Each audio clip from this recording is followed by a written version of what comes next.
Hello, this is David Nelson, and we're doing our podcast for the Celebrate Aging Roadshow. And with this, I have the absolute pleasure of interviewing Dr. Tammy. She says that she's a hormone queen and she has a clinic here, and I'll let her introduce herself in a second. But what I love about, and I've got to ask you as a lead in to this, Dr. Tammy, is that I noticed in watching one of your shows in Northwest Arkansas that you always identify yourself as the naked doctor. So tell us a little bit about that and about your clinic and what do you do? So yeah, the Naked Doctor is the naked truth about health, wellness, and lifestyle. So as a traditional family medicine physician, I like to expose, if you will, what traditional medicine sometimes Good. the hamster wheel of traditional medicine and the pill for the ill and the insurance industry, and really like to reveal a different path, which is finding the underlying cause of things, not just putting a band-aid on things. So using all sorts of different tools in the toolbox that traditional medicine knows about or should know about, but don't often apply or use. Very good. Very good. So it's all about basically telling the truth, and a lot of people don't want to hear the truth.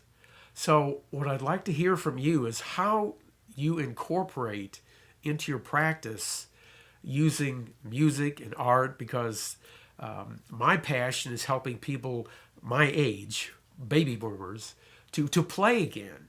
And so I love the idea that you're incorporating things like that. So how did that come about, and how do you do that? Well, I think the answer that I would give to that is two different things. One is that alignment, the term I like to use, alignment, basically joy and happiness are everything. I think that's what we come here to experience in this physical existence. And so, how do you get into alignment? And that's just doing things that bring you joy.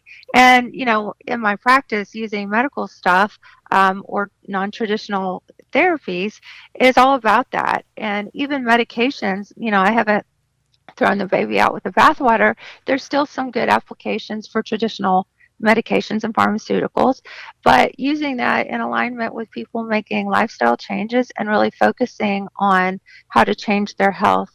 So there's lots of ways to do that, from exercise and nutrition and supplements and hormone balance.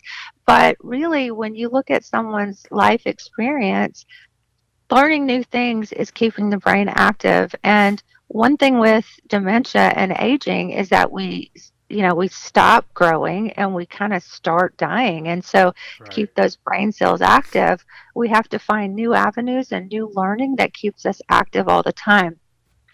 An example that I can use for myself that might help your viewers or listeners is that I always wanted to learn to play the guitar. And, there's all of these voices out there that say, well, you didn't start when you were 12 Right. and you don't have any, musical talent in you that you know of, and no one in your family ever played the guitar. So the odds are against you that you're going to be able to learn that. And so it's kind of the old dog, new tricks, right? And they say you can't, blah, blah, blah. And so I kind of defied that. And it was really important having a mother and a grandmother who had dementia to keep my brain very active. And so I thought, you know what? I'm going to do this. And so determination, perseverance, and just having fun. I just relaxed into it and got a YouTube video, and I break things down into steps. And that's how I learn new things, is it's all the steps. So if I just kind of sat down and said, I want to play, a classical guitar piece, I would just get frustrated and put it down.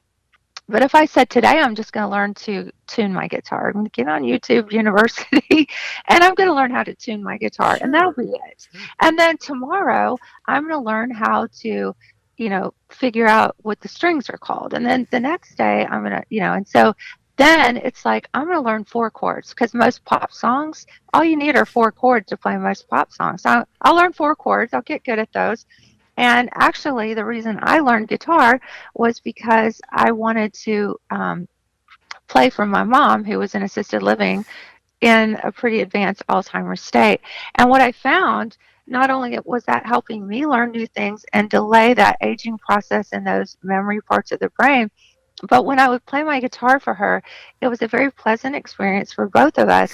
But I would actually see her memory activate, and we could have much more pleasant conversations than the traditional looping that comes with Alzheimer's that make those conversations uncomfortable.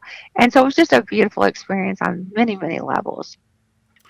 Right. As far as art goes, kind of the same thing. I had believed that I didn't have any inherent talent. Everybody says can't draw a stick figure. Well, if you break it down in the steps, because it's all about layers, and so is music or art or any aspect of life. When you first put that first layer of paint on, it looks like really terrible. And then you put that second layer on, it's the shadowing. And I recommend get good teachers because I have a great art teacher. I went as far as I could on YouTube University, and now I have a physical person that I go. In fact, I just had my guitar lesson just almost an hour ago. And Cool. so getting a good teacher who teaches in your style, and if they don't, find a different one, but take it in steps. And as you put those layers on the canvas, it starts to take shape. But if you just looked and saw that blob of paint, you'd be like, no, this looks terrible. I'm no good at this. Throw it away. So the learning curve is you have to give up your sense of not good enough. You have to give up your sense of, you know, urgency and just enjoy the process. It's a journey, not a destination, right? Yes, ma'am. I couldn't agree more. And, that leads to my next question with regards to helping older people because I am on an absolute mission to deal with the issue of ageism. That traditional medicine treats age as a disease. And I've been a runner for 40 years. I'm more flexible now, actually, than I was in my 20s. And I've developed a program that can help anyone to recover their body if they're willing to pay the price and go through the effort. Because the bottom line for me is that when you're playing, when you're having fun again, you remember the good things of when you're a kid. And I mentioned to you earlier in the setup about having gone to my 50-year grade school reunion. Hmm. And this is my question for you is that I found that so many people are bitter about things that they absolutely refuse to talk about. And so I feel like I've been put on a mission to talk to every single person from my grade school class as part of my research on how to help people to play again. So, what advice would you have for me as I go out and encourage older people to learn to play again, an instrument, just to get out and walk, do something as a group? Because, Dr. Tammy, I believe people die from loneliness. Loneliness leads to isolation and depression, and it becomes a spiraling downward cycle, which is why my specialty is also dementia and dementia care. My father died of it. I had a younger girlfriend at age 47 who developed early onset dementia. So I've had way too much personal and professional experience on this. But how do you get people to enjoy themselves again and want to participate? What's your secret?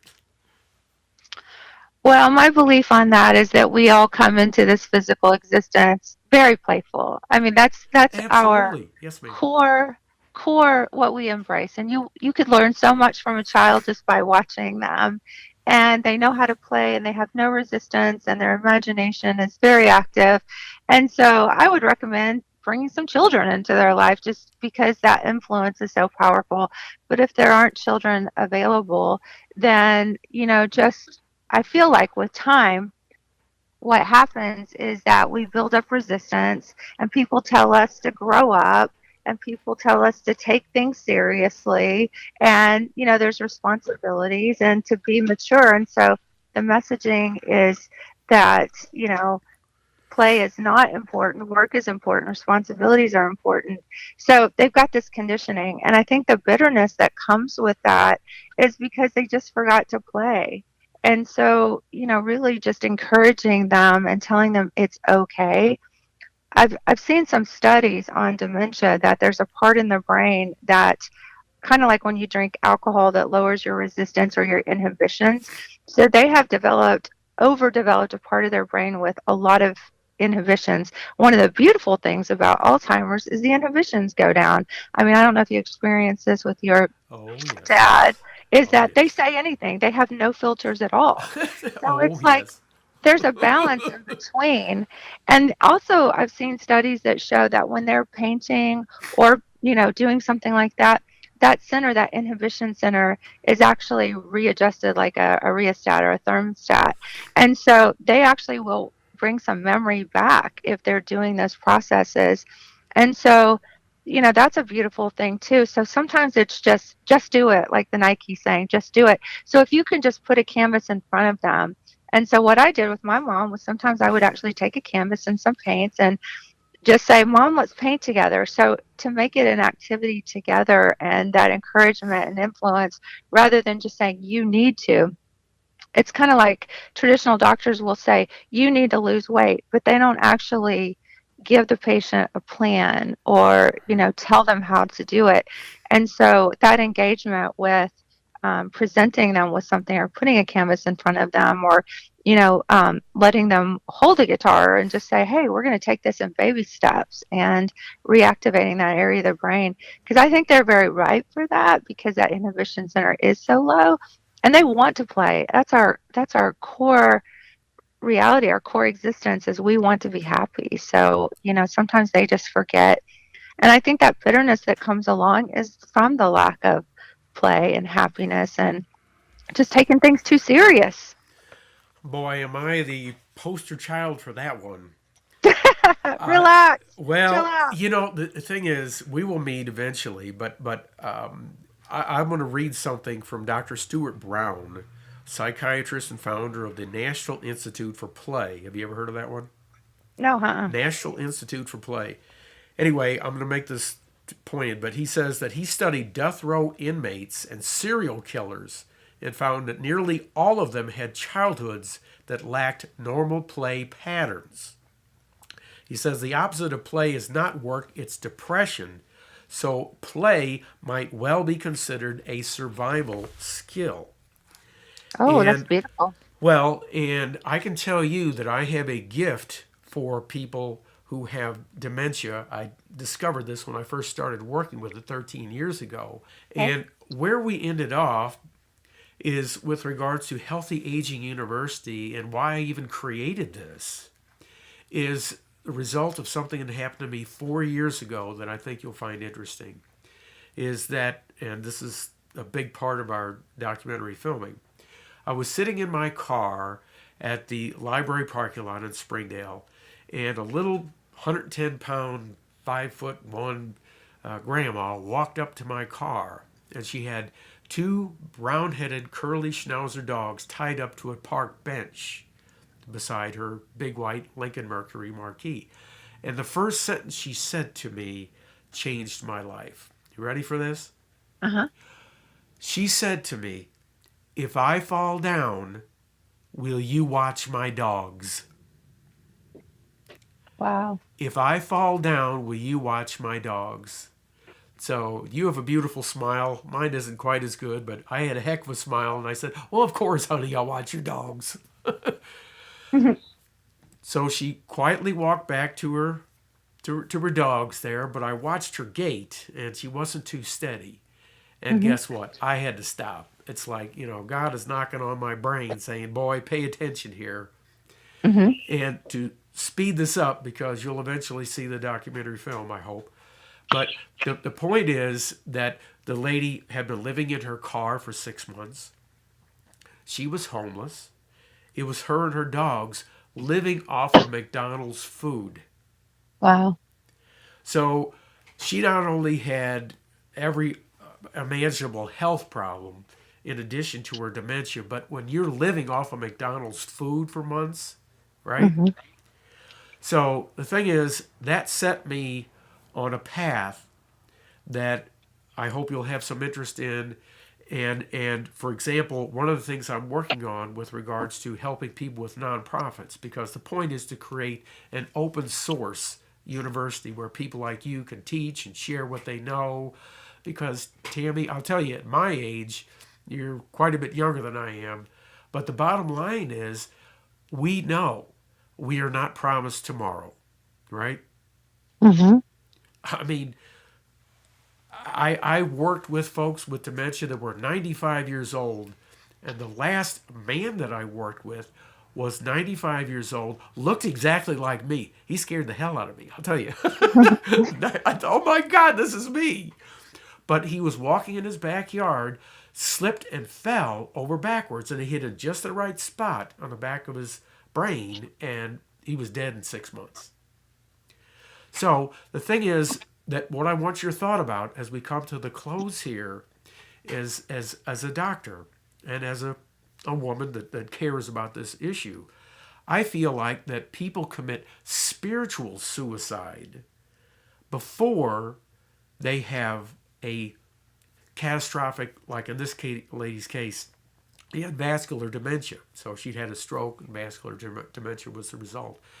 But prior to that, her son was put into jail for drugs. So her last husband had died 3 years ago. Her son was put into prison over drugs, and then she had her vascular event and ended up living in her car. And so if I hadn't stepped into her, she was going to die. And I can't let people die. It's just, we'll go into that later, but I have a thing about that. But this is the part that I want your thought about, Dr. Tammy, is with regard to the spiritual suicide, because helping people to want to be healthy again, to me, that's the key. What do you use to help people to want to be healthy? Because, in my opinion, a lot of people don't want to take responsibility for being healthy because they know they're going to have to be responsible. They can no longer complain about it. What do you think about that? What's your thought? Well, I do think that accountability is huge. Um, One of the things that I've come to believe, everybody's beliefs are different, but I believe all death is suicide.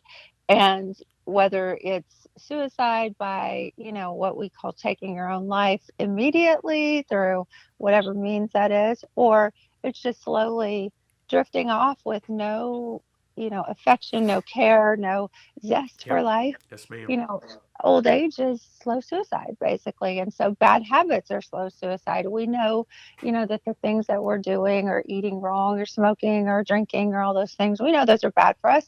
But it's like, who cares? I'm going to die anyway. So Right. everything's suicide eventually. But, and we create our reality. So I really believe that if we just checked out, it expedites much quicker, or, if you choose, then it expedites much quicker. So I don't believe it's my responsibility, again, because you said I don't want to let people die, and that's a beautiful thing, and it's a very empathic and caring thing to say, but ultimately it's not your responsibility. And one Right. of the things that I've Right. learned when I shifted my practice from a doctor who doles out pills, a legalized drug dealer, is that I am very selective with the people that I work with. And that Right. might sound a little bit trite, but it's Nope. like I I only agree. want people who are willing to step into accountability, because life's too short. And I am not going to use my time or energy on someone who's just checked out for whatever reason. Now I feel empathic and I feel bad that they've just checked out, but hey, that's their life path. And, that's not for me to fix. So I think that it's beautiful to influence rather than try to even lead or to try to coerce. So, you living your healthy lifestyle and being an example is extremely important, and reaching out. And there are people who are hungry for that, who just haven't had the direction or the opportunity. And they're just like, a new perspective is really what you present. So, you're influencing possibility. So, for me, that's what I do with my patients is when they come in, they've got their walls up and they've pretty much checked out. I do try to encourage them and influence them, but ultimately it's not up to me to do that. And I have to kind of have my discernment when that's the case. But certainly in a case where you see somebody sick and they're reaching out and they want help, like the lady asked you to help with her dogs, absolutely. I mean, that would be just, inhumane to turn our backs on something like that. So there's a balance in between, I truly believe. Yes, ma'am. I agree completely. Well, for me, the whole point is that with play, I look at myself as a philosophy professor of healthy aging play, Mhm. and we'll go into that in another time. But what's important with regard to this interview and you is that what I love about what you're doing is incorporating art and music, because that is the research work that I want to dedicate the rest of my life to, because I believe what you're doing is extremely important from the standpoint that, and this is something else that I've learned, is that with children, Mhm. how do they learn? They learn through play. Yeah, absolutely. Absolutely. So what you are doing is extremely important, and I live to encourage and talk and meet people like you, because not only are you gorgeous and you're intelligent and you understand that we've been lied to with regards to a lot of things related to food and our health, but you're trying to get the truth out there. And to me, by focusing on play, that is the best thing we can possibly do. So does that make sense? Absolutely. And just love of life and enjoyment. And that's really all play is it's just stepping outside all the fear and the control and the shoulds and Right. yeah, just the everything that causes us to age or just empower us to make us think that life should be a certain way. It's just in play, life shouldn't be anything. It's everything's possibility. Everything's open. So that's a beautiful part. That's how I think play even goes deeper than Yes, just, ma'am. a lot of people when they hear play, they're going to think, well, they got to get the Barbies out and they, and that's not necessarily the case. Just watching a funny movie, just telling jokes, I mean, on Sure. so many levels. Of course, you love the more in-depth stuff and you love to see people learn, which opens up new brain cells. So that's all gorgeous stuff too. But even if it's just vegging out to Laurel and Hardy, it's just Absolutely. baby steps. Absolutely. And I'll close with one thing on my end, and I want your response to this. Why have I always loved old people? It comes from something we'll talk about later, but the fact is I was physically disabled as a child, and kind of like the movie Forrest Gump with Tom Hanks, Hmm. that was me. Wow. The person who took care of me and helped me the most, because I'm the oldest of 8 children, was my grandmother. Beautiful. So I've always loved older people ever since then, and my grandparents were my role models for life. And this is what motivated me then and has for 60 years. My grandmother taught me, and then get your response. She taught me that true wealth is your health. Absolutely. So And what? it's interesting because I didn't mean to interrupt, but the reason it was your grandmother was probably because she had time. Yes, ma'am. And so time is a big aspect of we get so busy in our life that, we don't slow down enough. So I think slowing down and Absolutely. making the time, making it a priority, because a lot of people don't think having fun or laughing or joy or play is a priority. So the beautiful thing about children and the elderly is they're not in that hustle and bustle as Right. much. And so they have that space. So Right. making that space is so important. Exactly. So that's your is that your final thought? Is there anything else you want to share with folks with regards to they need to slow down? What's the other thing that jumps out at you that is your takeaway message? One of the things that, as you say, that I'm kind of thinking is self worth and self love. Do you deserve to be happy? And a lot of people don't think they do, because we try to make everyone else happy and we're caretakers and, Right. we're working and life is busy. So it really comes down to, self care, even just going to the gym or eating right. Some people just don't stop to think, am I worth it? And Right. in the infinite, you're worth it. But, in the day to day, we lose sight of that. So, just a little focus on just basic self care and then just the acknowledgement that it's okay. Just give yourself permission. That's the biggest thing. I love that. That's a great ending note. Give yourself permission to play again and have fun. Yes, I love it. Thank you. Oh my God, I love your smile. Well, thank you for that thought. I look forward to meeting you, and thank you for being part of our podcast. Thank you for having me. Have a blessed evening. Thank you. Okay, bye bye. Bye bye.